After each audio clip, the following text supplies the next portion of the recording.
Hola, ¿qué tal? Muy buenos días en esta fiesta de Cristo Rey, donde el Regnum Christi pues celebra prácticamente su fiesta patronal, que para ello repetimos y repetimos: venga tu reino. Hoy hablaremos de 5 puntos. Primero, sobre la realeza de Cristo en la Biblia. Luego mencionaremos la figura de Cristo Rey en el arte. De dónde viene, en tercer lugar, la fiesta litúrgica. Nos detendremos a preguntarnos por qué es tan importante en México la fiesta de Cristo Rey, y mencionaremos finalmente, además del monumento del Cubilete, otros monumentos de Cristo Rey que existen en el mundo. Bueno, comencemos entonces por la realeza de Cristo en la Biblia. Mateo 6:13 menciona: suyos son el reino, el poder y la gloria, y ya habla directamente de reino. En Juan 5:22 menciona: Cristo, consubstancial al Padre, ostenta el poder sobre todo lo creado, lo cual implica la realeza de Cristo.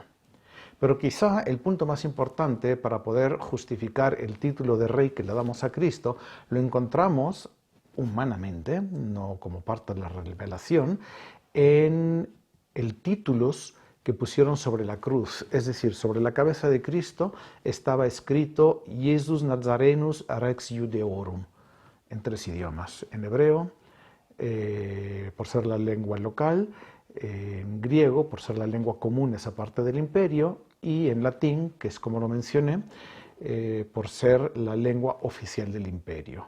Jesús Nazareno, rey de los judíos. Y Pilato le pregunta: ¿tú eres rey? Y bueno, conocemos todos la escena. Finalmente, pensemos que cuando nos referimos al credo, lo recitamos todos los domingos: ¿en qué crees tú? ¿En qué creo yo como católico? Y mencionamos abiertamente: y su reino no tendrá fin. Es decir, desde los inicios de la Iglesia, desde la revelación misma como aparece en los evangelios, la idea de Cristo como rey ya existe. Si bien se tardó muchísimo tiempo en establecerse oficialmente la fiesta litúrgica.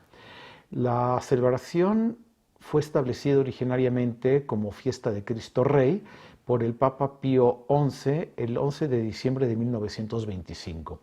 Y quédense esta fecha en la memoria porque tiene que ver mucho con la historia de México después. Lo hizo a través de la encíclica Quas Primas, que la lanzó también para conmemorar el 16º centenario del primer concilio ecuménico de Nicea, es decir, donde se redactó el credo que recitamos todos los domingos. Este credo define y proclama el dogma de la consubstancialidad del Hijo unigénito con el Padre, e incluye las palabras: y su reino no tendrá fin. Podremos decir que se promulga así la dignidad real de Cristo, y el Papa estableció el último domingo de octubre para celebrarlo, es decir, inmediatamente después, si lo quieres ver de esa manera, al Día de Todos los Santos. Así comenzó la fiesta.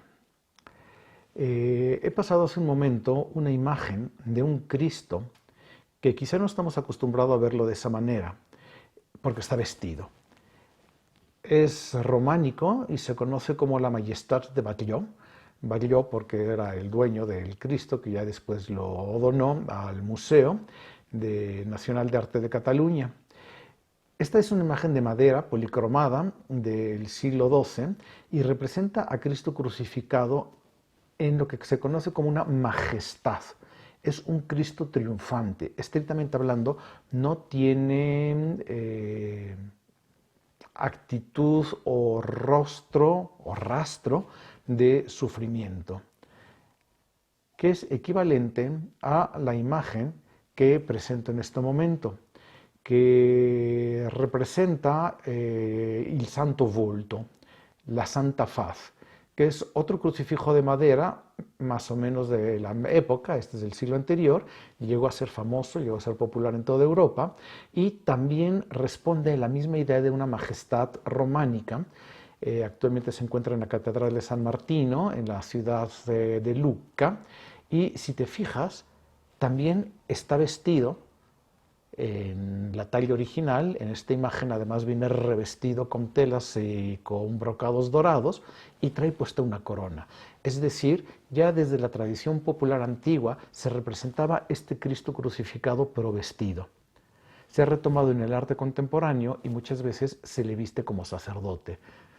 Y por supuesto, cuando se representa a Cristo como rey, se trata de expresar la victoria de Cristo sobre la muerte y de paso a la salvación nuestra, ¿verdad? La salvación de la humanidad, que pues no nos viene mal a todos pensar en ello.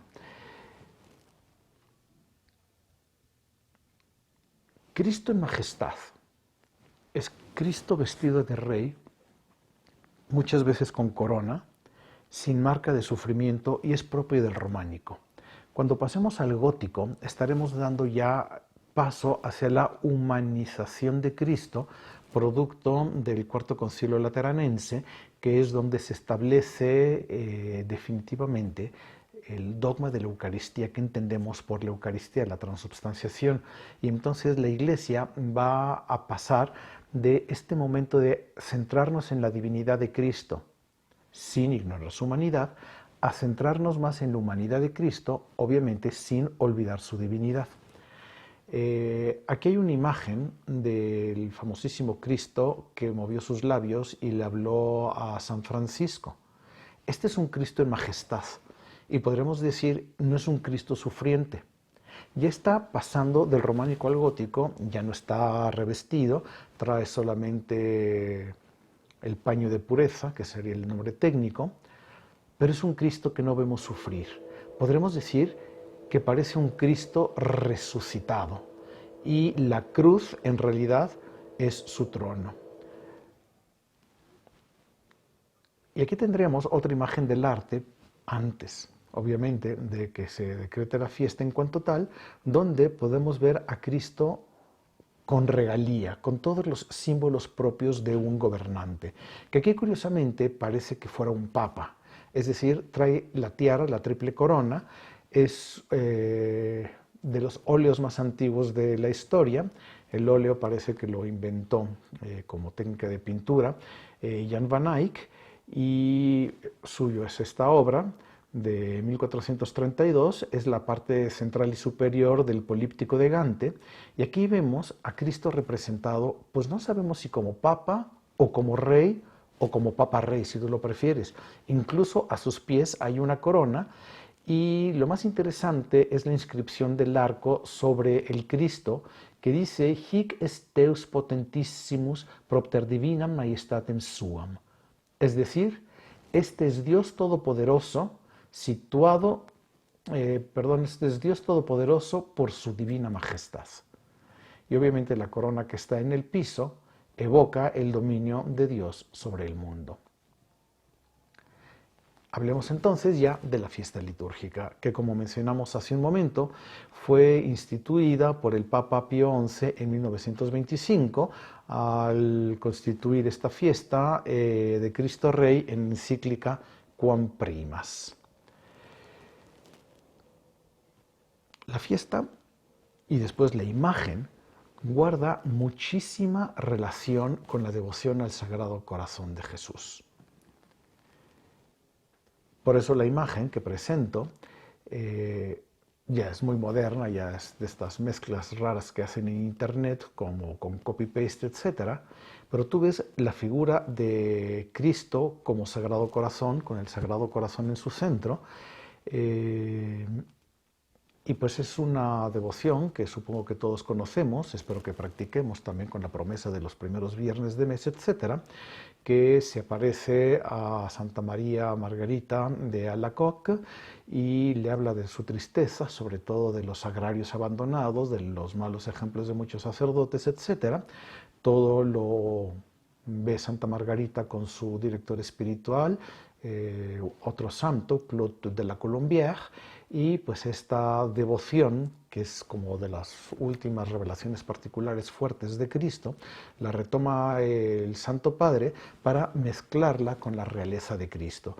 Y por eso veremos que la imagen de Cristo Rey muchas veces es en realidad un Sagrado Corazón de Jesús, en vos confío, pero con una corona, que aquí curiosamente le han puesto la corona de los reyes de Portugal.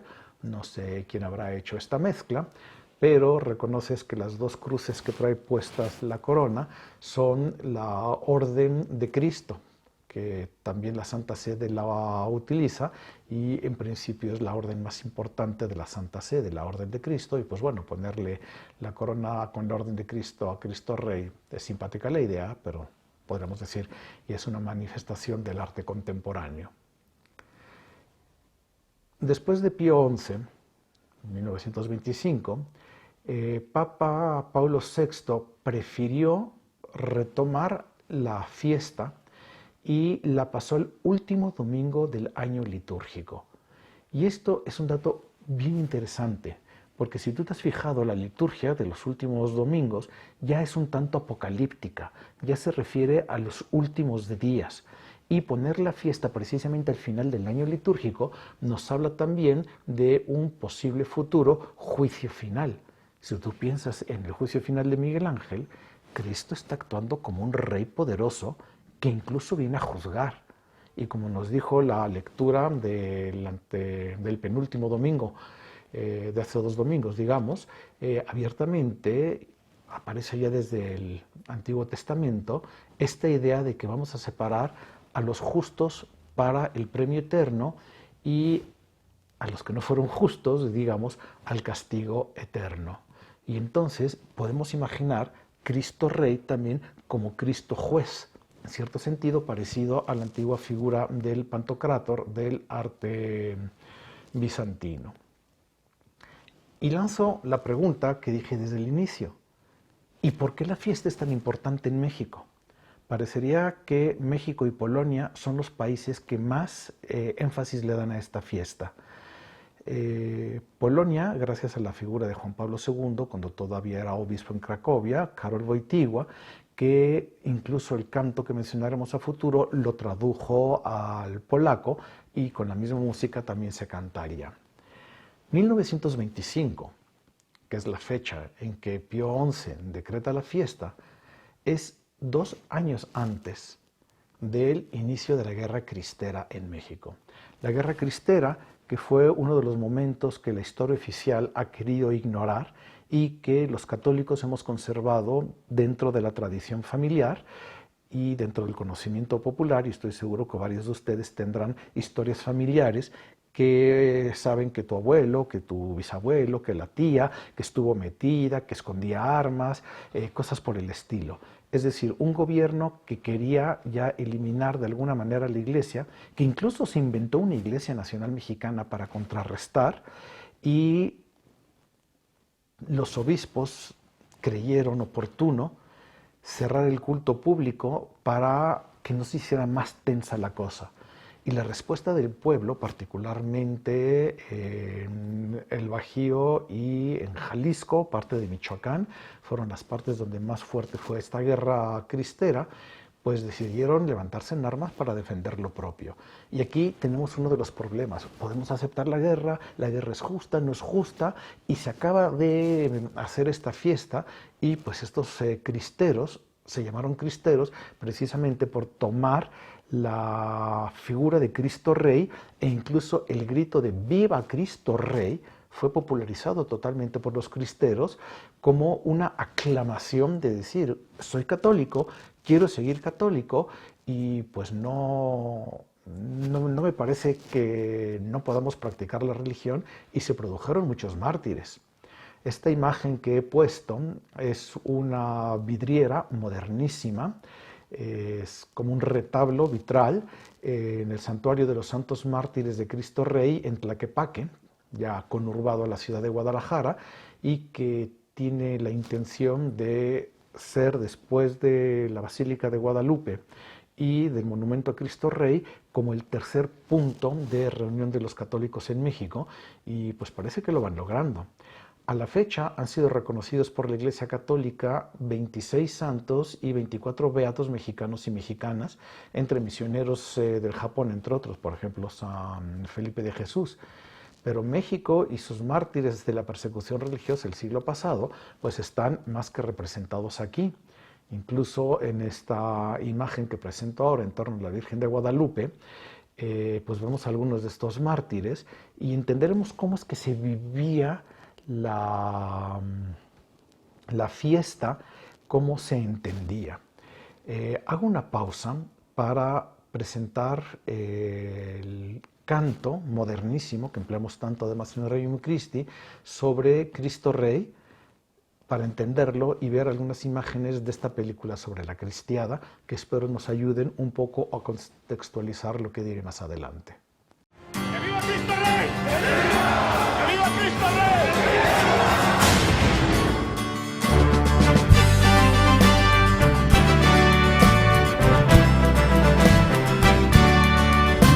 Un grito de guerra se escucha en la faz de la tierra y en todo lugar.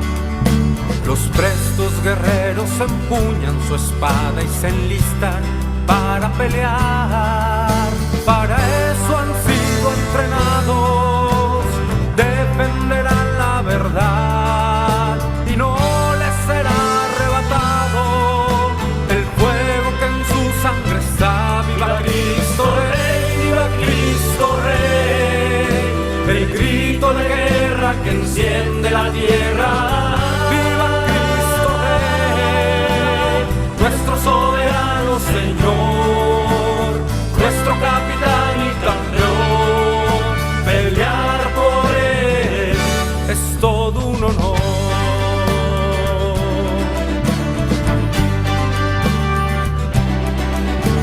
Sabemos que esta batalla no es fácil y muchos se acobardarán. Y bajo los dardos de nuestro enemigo sin duda perecerán. Yo tendré mi espada en alto, como la usa mi Señor. A Él nada lo ha derrotado, su fuerza es la de Dios. ¡Viva Cristo Rey! ¡Viva Cristo Rey! El grito de guerra que enciende la tierra. Nuestro soberano Señor, nuestro capitán y campeón, pelear por Él es todo un honor.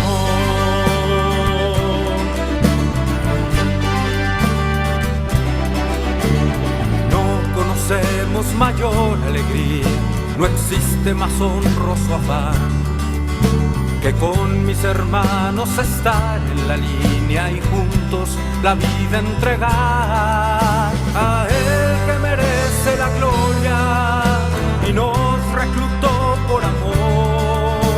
Ante la rodilla se dobla y se postra el corazón. ¡Viva Cristo Rey! ¡Viva Cristo Rey! El grito de guerra que enciende la tierra. Nuestro soberano Señor, nuestro capitán y campeón, pelear por Él es todo un honor. ¡Viva Cristo Rey! El grito de guerra que enciende la tierra. ¡Viva Cristo Rey! Nuestro soberano Señor, nuestro capitán y campeón, pelear es todo un honor, pelear por Él es todo un honor.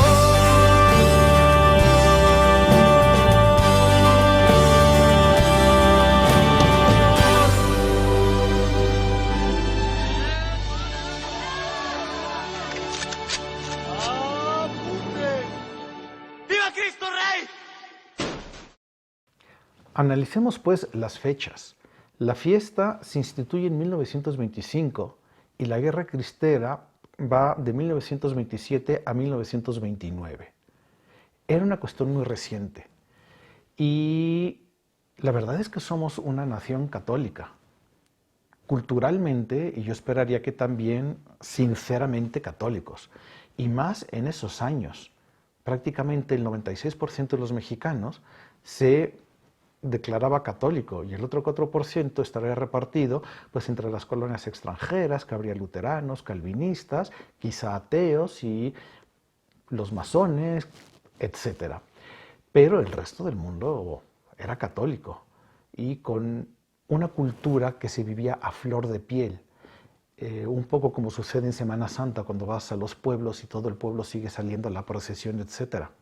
Una cosa muy común, por ejemplo, que vemos en esta imagen, son las medallas que traen colgados varios de estos santos, que significa que fueron o miembros de la adoración perpetua, los que traen el cordón rojo, o miembros de las congregaciones marianas. Y pues yo de niño también fui miembro de las congregaciones marianas. Vean que dos de estos santos traen esta misma medalla. Es una medalla muy curiosa porque está hecha de aluminio. Es siglo XIX, cosa muy curiosa que se hicieran. Esta perteneció a un tío bisabuelo mío, contemporáneo de estos señores. Y cuando yo ingresé a la congregación mariana, pues utilizar la misma medalla que, como vemos, se tiene. Es decir, era cosa normal. Hoy para nosotros es normal pertenecer al Regnum Christi y ahí vamos tan contentos porque lo hacemos vida de nuestra vida y pues no está peleado con que pertenezcas también a la congregación mariana o a alguna otra sociedad. Yo también pertenezco a la Orden del Santo Sepulcro, pero implica que era común llevar la religión como parte de tu propia vida. La religión no es ajeno a tu forma de vivir, constituye de alguna manera, estructura la forma en que vives la vida, y eso es lo que le dolía a estos cristeros. No nos están dejando vivir como estamos acostumbrados a vivir, y ojo, no nos están dejando creer en quien creemos.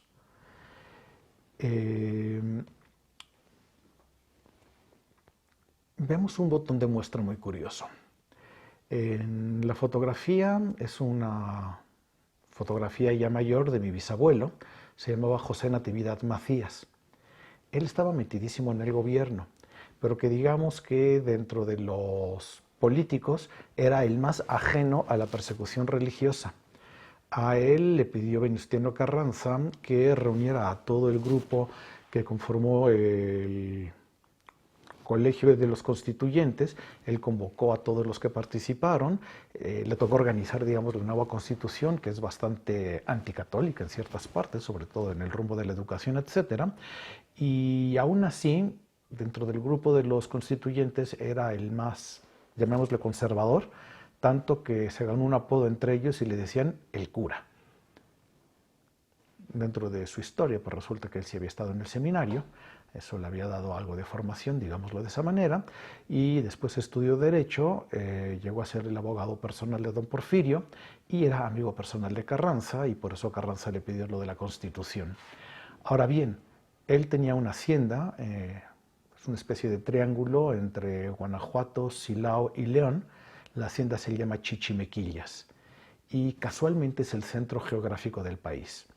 Como él era un poco ajeno a esta lucha, no es que él fuera un católico practicante ni mucho menos, pero no era anticatólico, le pidieron permiso de construir allí el monumento dentro de su propia hacienda y él pues dio permiso de hacerlo.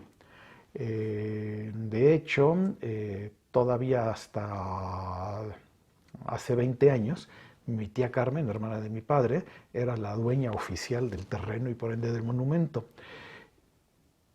Este monumento tiene su historia. Fue una cuestión difícil. Comenzó por idea del obispo Valverde y Telles, que era amigo de mi bisabuelo, y Valverde se lo pidió al terreno. Él dijo, pues sí, adelante, dejémoslo. Y ya que se hizo, pequeñito, primero era solo una cruz, después una primera imagen, ya se estaba convirtiendo en un monumento más famoso, antes incluso de la Guerra Cristera, y viene la Guerra Cristera y el presidente Cárdenas le pidió casualmente a alguien de apellido Carranza, un piloto, que lo bombardeara. Y el monumento fue bombardeado. Y durante la Guerra Cristera no hay monumento a Cristo Rey. Y Valverde, pues fue un obispo que vivió mucho. Para los años 40 pudo retomar la idea, pudo negociar nuevamente con mi familia de que se pudiera reconstruir allí, y se construyó en ese cerro el monumento que es el que conocemos hoy, que de alguna manera tiene pues, su mérito. En la fotografía esta es una vista aérea del monumento, cómo se puede llegar hasta él, y el nombre del cubilete pues ya lo tenía desde antes, ¿verdad? Hoy lo podemos conocer como la montaña de Cristo Rey más que como cubilete. Y pues después de que fue dinamitado el 30 de enero, es importante la fecha, 30 de enero de 1928, en plena guerra cristera, se volvió a construir y se reinauguró el 10 de abril de 1942 con donativos de toda la gente del Bajío, principalmente de San Luis de la Paz, de Guanajuato. Ya era presidente en ese momento Manuel Ávila Camacho. Hay que pensar que era tan tensa la situación que cuando se bendijo el primer monumento, se invitó al equivalente al nuncio, no había nuncio en ese momento, y lo expulsaron del país por haber participado en ello. Ya para 1942, pues ya había pasado la guerra cristera y hay un poco más de, digamos, tolerancia, aceptación hacia los católicos, pero pues al menos ya se tuvo, ¿no? La construcción concluyó en los años 50, tiene una base que mide 20 metros, pesa 80 toneladas, está a 2.600 metros sobre el nivel del mar, o sea, un poco más alto incluso que la Ciudad de México, y se llega por medio de ese camino empedrado que ven ustedes en esta fotografía, que rodea al cerro hasta llegar a una glorieta superior que funciona como mirador. Y podremos decir también que aquí nace este canto que los cristeros tomaron como propio. El que hemos visto en el video anterior es modernísimo, a mí me encanta, está padrísimo, pero casi diría que los mexicanos tenemos 3 himnos y los cantamos con frecuencia. El himno nacional número 1, que no deja de mencionar a Dios, el himno guadalupano, desde el cielo una hermosa mañana, etc., y el himno de Cristo Rey, que pongo a continuación nada más como un audio. Y estoy seguro que todos alguna vez lo han escuchado y sobre todo lo han entonado.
María,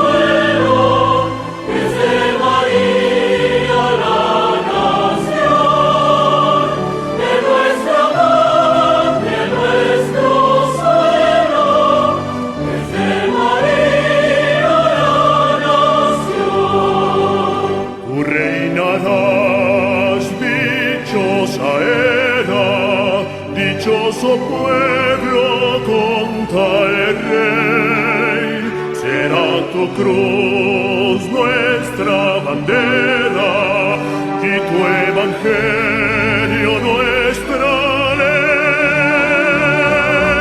Reine Jesús por siempre, reine su corazón,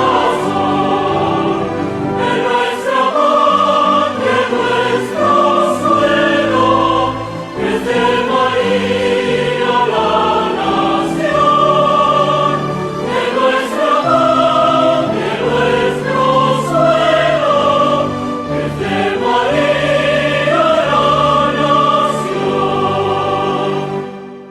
Como vemos, realmente la fiesta de Cristo Rey la traemos los mexicanos a flor de piel.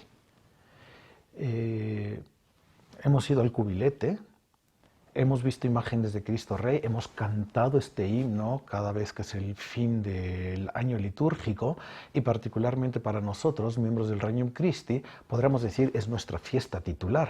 Venga tu reino, equivale a Viva Cristo Rey en este sentido. Por otro lado, ya habiendo hablado de la realeza de Cristo en la Biblia, de Cristo en el arte, como ha ido la imagen de la realeza de Cristo también en el arte, ya conocemos el origen de la fiesta litúrgica y seguimos preguntándonos por qué es tan importante para México. Pues ya hablamos del asunto de la guerra cristera, ya hemos hablado del monumento Cristo Rey, que ciertamente es el segundo templo más importante de México, al menos en número de visitas anuales.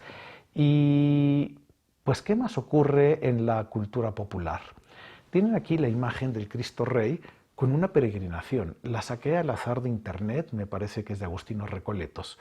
Y atrás el monumento, con digamos, la parte principal, el exterior, que se considera dentro de la corriente del Art Nouveau, vemos la imagen del Cristo con los brazos abiertos y abajo dos angelitos, uno que tiene la corona triste que Cristo utilizó de espinas y el otro que tiene ya una corona que implicaría cierta nobleza.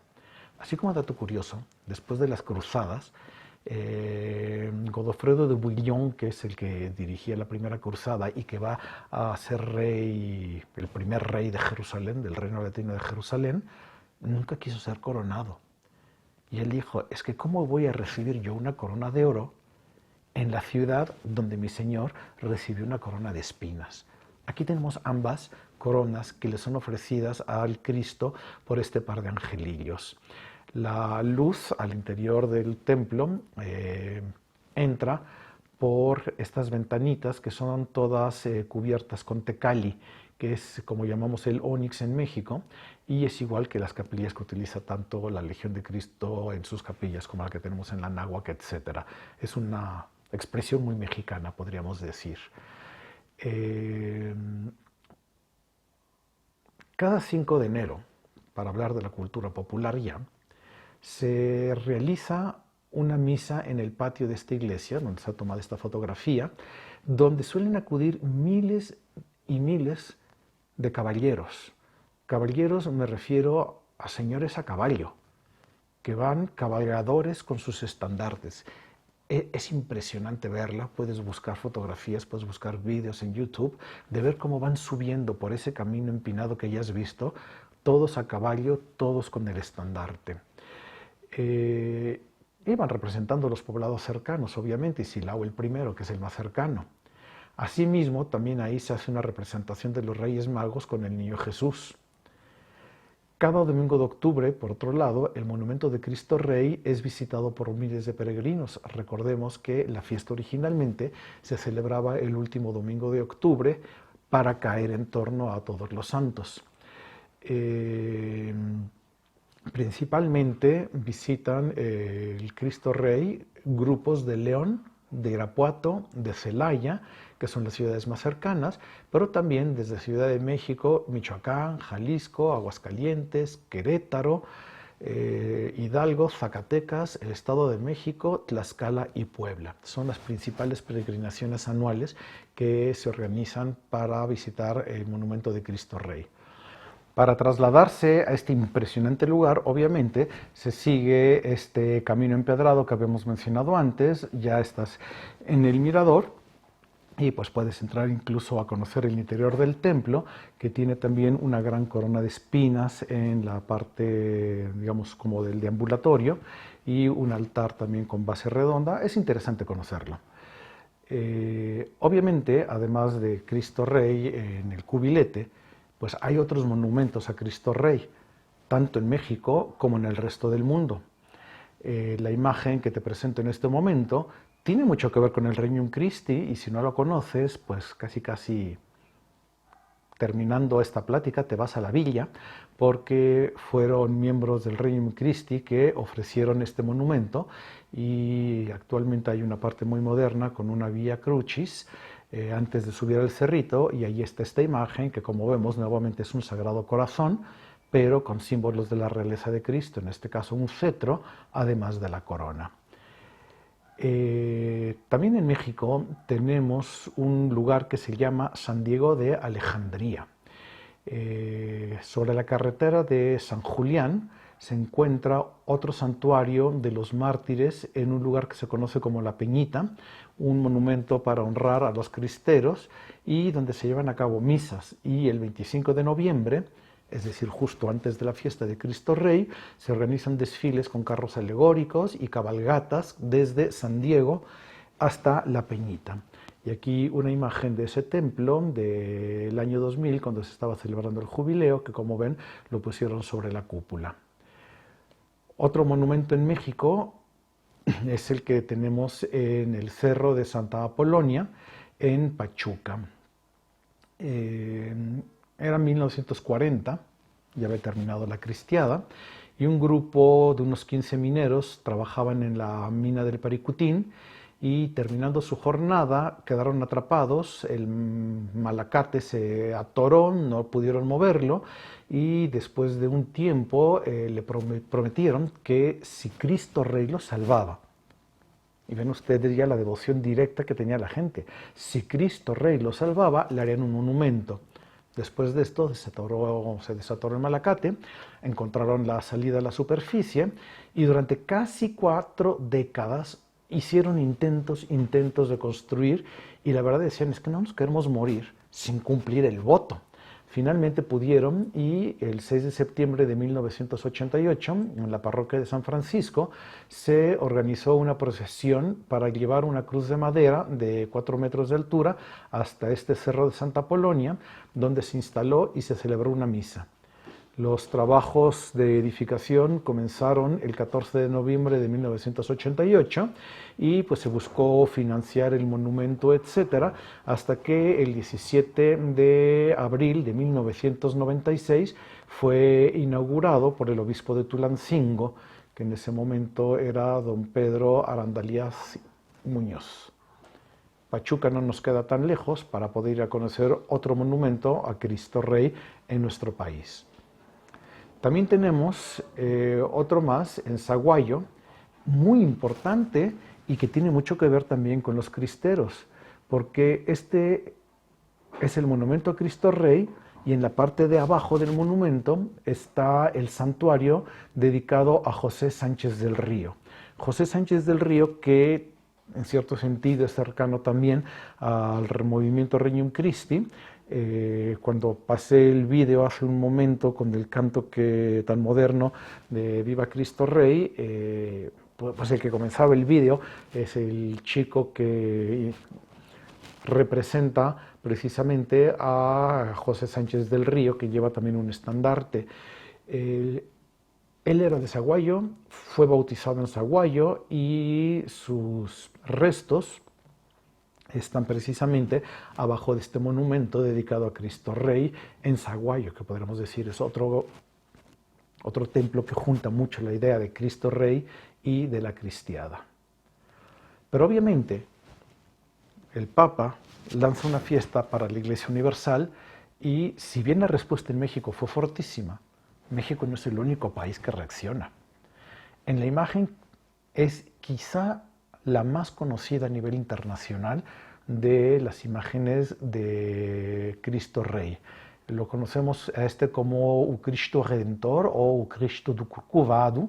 Corcovado es como jorobado, que es como le llaman a la montaña sobre la que está construido este Cristo. Es una estatua que ya artísticamente responde a la corriente del Art Déco, des Arts Décoratifs, un poco como también, digamos, este sería el inicio del Art Déco, mientras que el cubilete sería ya como que el final de esa corriente de Déco. Y pues representa a Jesús con los brazos abiertos, mostrándose sobre la ciudad de Río de Janeiro. Es impactante estar allí, la vista desde arriba es magnífica. Ahí abajo se ve, si mal no recuerdo, este estadio sus Irmãos Freitas, y ve hacia la ciudad de frente, hacia, digamos, en dirección a esta montaña que se llama Pau de Zúcar, y pues es enorme, tiene 38 metros de altura sobre un pedestal de 8 metros, y ya que estás abajo lo ves hacia arriba y sí, sí es impactante. Este fue inaugurado el 12 de octubre de 1931, pero claro, no había guerra cristera allá. Tardó como 5 años su construcción y hoy por hoy es la tercera estatua de Jesús más grande del mundo. Está atrás del Cristo Rey de Świdocin en Polonia, que mide 36 metros, y del Cristo de la Concordia en Cochabamba, que mide 34,2 metros. Y pues vamos a ver ahora estas dos imágenes.